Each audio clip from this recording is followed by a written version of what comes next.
да се стопли. Измръзнахме в Асеновград, 7 градуса. Можете да си представите, тук просто е друга България, не само време, топли хора.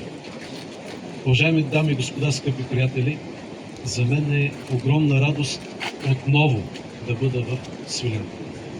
Градът, който ето с този мост 5 вековен, е свидетелство, че България е мястото, където са пресичали и са се пренасяли през времето цивилизации, култури, етноси и религии. Това е нашата история, това е и нашата сила. Но Свиленград има още едно голямо значение за България, защото именно от тук, от летището на Мустафа Паша през Балканската война, за първи път в Европа и в света се установява военно летище. За първи път в Европа самолетът се използва като бойно средство. И Свиленград се превръща в символ на непокорният, непобедим, прогресивен български дух. Една история, която вие пазите. И ви благодаря за това. Но радвам се да видя толкова много хора събрани днес, макар и в работен ден, на този площад в Свиленград, защото вие нямате идея какво означава вашето присъствие не само за прекрасната листа на Хасковска област. Какво означава вашето присъствие за България? Защото с присъствието си днес вие тук показвате нещо много важно. Вие показвате, че вече печелим в тази кампания. Печелим защо? Защото показваме, че нашето общество излиза от апатията и чупи оковите на страха. Обикалям цялата страна и мога да ви кажа, че навсякъде видях изплашени, смазани хора. Смазани от олигархията, от дерибеите, от феодалите на място, които ги притискат, които не им дават правото и свободата да заявят свободно своето мнение, своето политическо предпочитание. Не може да има държава, членка на Европейския съюз в 21 век, в която да има крепостни хора, в която да има хора несвободни. Как ние ще градим проспериращо, прогресиращо общество, ако нашите хора не са свободни? И за това вие днес демонстрирате най-голямата победа. Свободни хора на площада в Свиленград, със свободна мисъл, със свободен устрем към бъдещето на България. Искрено ви благодаря.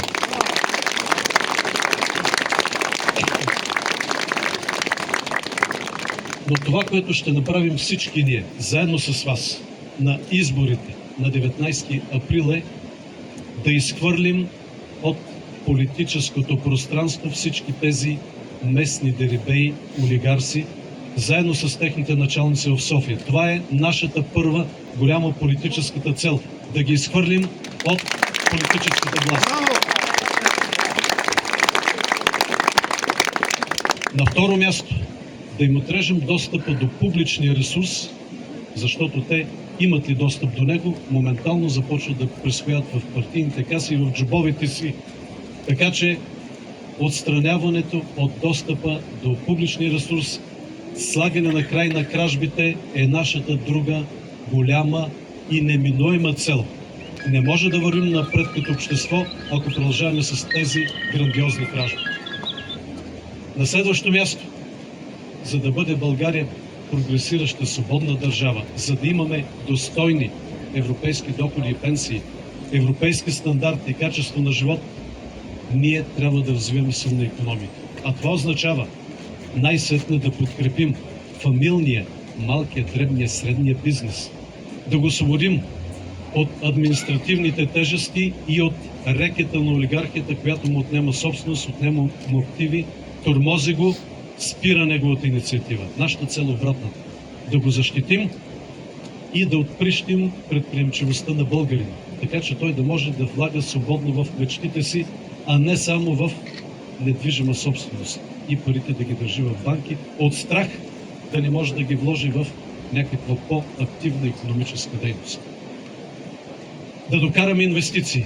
Ние знаем как. Аз съм убеден, че Свиленград не е място само за светлинни реклами на хазарт и за хазарт. Свиленград е изходната точка на България, и то към границите на две други държави. Тук да не забравяме, се намира най-големият контролно-пропускателен пункт не само в Европа, между Капитан Андреево и Капа-Коле, но вече и в света. Знаете, че капацитетът и оборотът през този пункт изпревари пункта, който се намира между САЩ и Мексико. Вие трябва да сте горди с това. Всички трябва да се гордеем с това. Но трябва този потенциал да го превърнем в логистични хъбове, в транспортни структури, в много повече инвестиции, в много повече възможности. И това е нашата цел и ние ще я постигнем заедно с вас. Защото в вашата листа има хора, които разбират от икономика, хора, които разбират от бизнес, разбират от право. И ние ще впрегнем целият този капацитет, за да дадем нова перспектива за Свиленград и региона. Тук е прекрасен край, един от най-плодородните краища на България. Не може да допуснем повече този срамен факт, че от българската трапеза изчезнаха почти всички български продукти. Това е срамно, да ви кажа. Не може България, която хранеше сама себе си, която хранеше много други държави, с огромни традиции в земеделието. Последната ми визита в Унгария, присъствах наистина на важна среща с нашите сънародници. Знаете, че там има български градинари, които са съхранили своята общност повече от век. И Унгария вкара нашите градинари в културното наследство на ЮНЕСКО. А ние днес да не можем да сложим български висококачествени вкусни продукти на масата. Това е нашата стратегическа цел – да гарантираме хранителната сигурност и хранителният суверенитет на България. Знаем как, имаме много ясна програма, ще работим и в тази посока. Когато казвам програма, ние не обещаваме празни политически клишета. Не сме като другите, които все още нямат своите програми или представиха някакви презентации в средата на кампанията. Ние открито, честно, ясно заявихме в деня преди откриването на тази кампания нашата програма. Всичко е изписано в нея. Като се почне от разграждането на този олигархичен, гръблив, сглобкаджийски модел на управление на страната, през икономика, сигурност, селско стопанство, култура, спорт, здравеопазване. И хората от листата тук в Хасковска област работят всеки ден с вас, за да ви покажат, разяснят и да ви убедят, че си струва да гласувате за нещо, което реално може да промени България. Искам също да споделя, че не може да има модерна, европейска, развиваща се държава без справедливост. Нашата цел е да върнем справедливостта, да върнем самочувствието на българина, че той живее в свободна и справедлива държава. Това, което слушате като програми на другите партии за избора на нов Висш съдебен съвет и смяна на главният прокурор, е само началото за нас. Защото може да има следващ блокаж в парламент. Отново, трябват 160 гласа. Така че може да няма нов Висш съдебен съвет, може да няма избор на нов, независим, легитимен главен прокурор, но ние сме решени и само ние предлагаме път, който да продължи нататък. Да върне справедливостта, да има възмездие, да има ясни, еднакви правила за всички, да има равен шанс за всички. Ние ще продължим напред с реформи в службите, в МВР, с ревизия на ключови обществени поръчки, с искове към фирмите, които са неизрядни, с публични регистри на фирми, които са неизрядни, така че да нямат повече достъп до обществени поръчки. С въвеждане на пределни цени за тези обществени поръчки, защото в момента ограбването на българите е огромно именно през тези порочни обществени поръчки. Искаме да дадем шанс не само за опазване на богатото културно-историческо наследство, на което вашият край е изключително богат, но да дадем шанс за развитие на нашите живи таланти. Затова именно живият творец е в фокуса на нашата културна политика. Защото, подкрепяйки нашите млади творци, между другото Свиленград е дал много таланти на България. И музиканти, и моя съученик Жано Димов Сотиров, водач на истинска рок група тук, но и музиканти, и писатели, и поети. Аз съм удовлетворен, че успях да наградя господин Балабанов, докато бях президент, и ние трябва да се гордем с поезията, която той ни завеща, и писатели, и артисти. Трябва да пазим и да ценим нашите таланти при живе, а не да ги награждаваме посмъртно, което е срамно за България. Полиция, която да закриля българския гражданин от престъпниците, а не да пази престъпниците и купувачите на гласове, на което се нагледахме. И мога още много да ви говоря за тази наша програма, но пак казвам, ние предлагаме ясни, конкретни, точни, детайлни мерки, които ще дадат резултат. В това съм убеден. Вярвам в силата на вашата листа. Не случайно вашият съгражданин, господин Димитър Стоянов, е водач на Хасковската листа. Защото ние с него работим от много години заедно и аз съм абсолютно убеден в неговите и морални, и професионални, и граждански качества. И цялата листа, която е пред вас, това са хора професионалисти. Това са хора с доказани успехи, всеки един в своята област. Това са хора с гражданска смелост и ясни позиции. Така че аз ви призовавам да подкрепите хората от тази листа, за да има Свиленград и Хасковска област достойни и борбени представители в 52-то Народно събрание.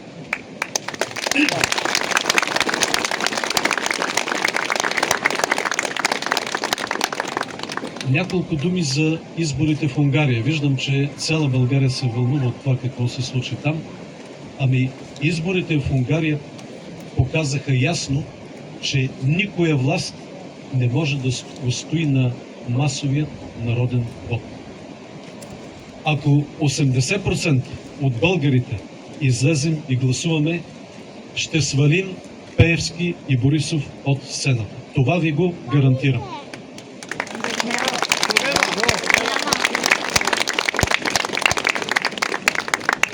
Виктор Орбан даде урок как се слиза с достоинство от политическата сцена и как се посреща политическото поражение.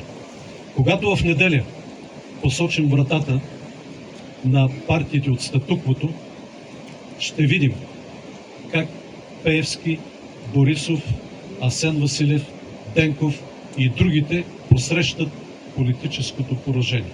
Ще ги видим.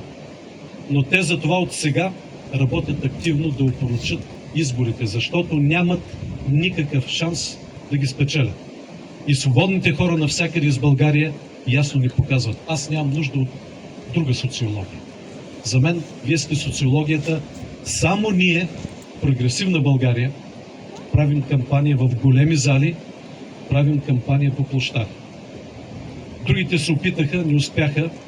Най-голямата към момента, все още към момента, партия в Народното събрание опита да направи предизборна проява в зала, но само, забележете, само партиен актив и администрация под строй. Това нещо се прави само веднъж.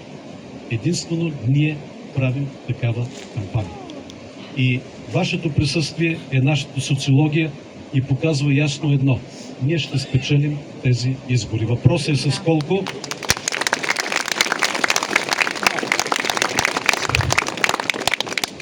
Аз ви призовавам да гласувате масово, за да имаме ние съответното присъствие в 52-то Народно събрание. Това, което ви говорих, това, което заедно с вашата листа се ангажираме, да можем да го постигнем по най-бързият начин.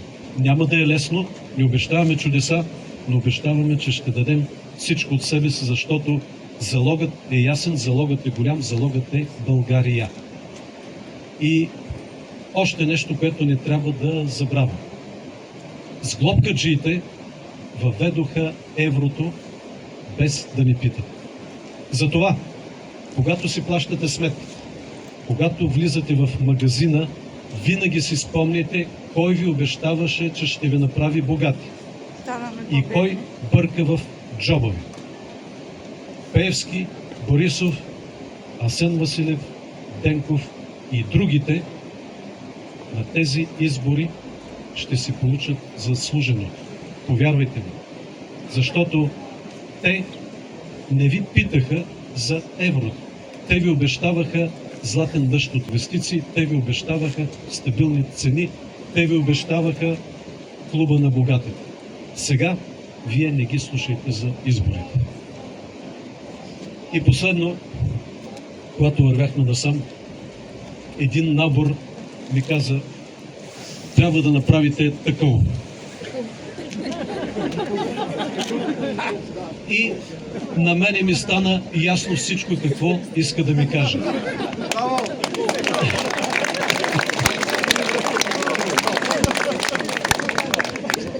Трябва да ги изгоните, трябва да отворите пътя за развитие на България като модерна, демократична, прогресираща европейска държава. Благодаря ви, желая ви успех!